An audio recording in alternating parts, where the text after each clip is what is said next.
Évoluer dans un système où règne un chef est naturel pour des individus sociaux fatalement incapables de méditer sur le monde et sur eux-mêmes, c'est-à-dire pour des chimpanzés ou des loups. Mais qu'une société d'êtres pensants soit fondée sur les mêmes principes, des principes sortis tout droit des forêts, des jungles, des océans et des savanes les plus reculées du monde, est une chose autrement attristante. Homo sapiens a quitté les forêts et les jungles dans lesquels il proliférait nu hier, pour bâtir aujourd'hui des villes où, habillé, il a recréé un système où les principes de base sont plus ou moins similaires à ces lieux. Des cités antidémocratiques, c'est-à-dire des endroits où un chef légifère pour les autres. De tout temps, l'aristocratie a triomphé dans le monde du vivant.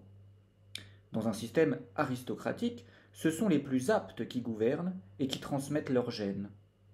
C'est le procédé astucieux de la nature pour que la vie perdure.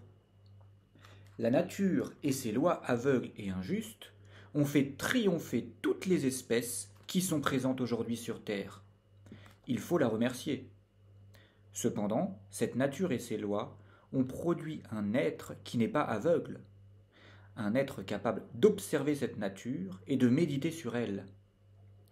Que cet être obéisse aveuglément à cette nature et finisse par recréer plus ou moins le même système qu'elle avait mis en place, un système dans lequel un chef suprême et intouchable domine, alors qu'il a la capacité de faire autrement, est indigne et assez triste. Si choisir son chef de meute, son roi, est non seulement utile, mais nécessaire pour les loups et leurs instincts, c'est en revanche une insulte pour les êtres humains et leur conscience. La conscience, contrairement aux instincts aveugles, n'a pas besoin de chef. Elle refuse cette idée comme elle refuse tout ce qui n'a pas de fondement juste. La conscience voit clair, à l'opposé des instincts qui sont programmés pour obéir aux lois de la nature sans s'interroger. Elle est la fille du moi pensant, c'est-à-dire du moi intérieur capable de s'interroger, de douter des réponses et de les chercher.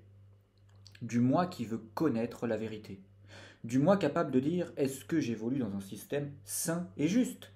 Est-ce que j'ai le pouvoir de chercher et de douter des réponses à ces questions? Elle est profondément anarchiste et refuse de choisir son chef, ou profondément démocrate et veut choisir les lois avec tout le monde. Par conséquent, quand elle est mature chez un homme, ce dernier ressent le besoin de choisir ce qu'il mangera, et non celui de choisir celui qui choisira pour lui le menu. L'être doté d'un moi pensant mature, l'être éveillé, ne peut se sentir à l'aise dans un système où une hiérarchie est établie par principe. Faites naître une telle personne dans une société où l'on choisit son chef, et elle aura très vite la sensation d'évoluer dans une société de chimpanzés imberbes et savants, dans une société de grands singes, où le progrès technique atteint des niveaux incommensurables, comme envoyer des fusées sur la Lune et découper des atomes, mais où les individus, tels des chimpanzés, évoluent au sein d'une géante meute dans laquelle règne un mâle ou une femelle alpha, un chef.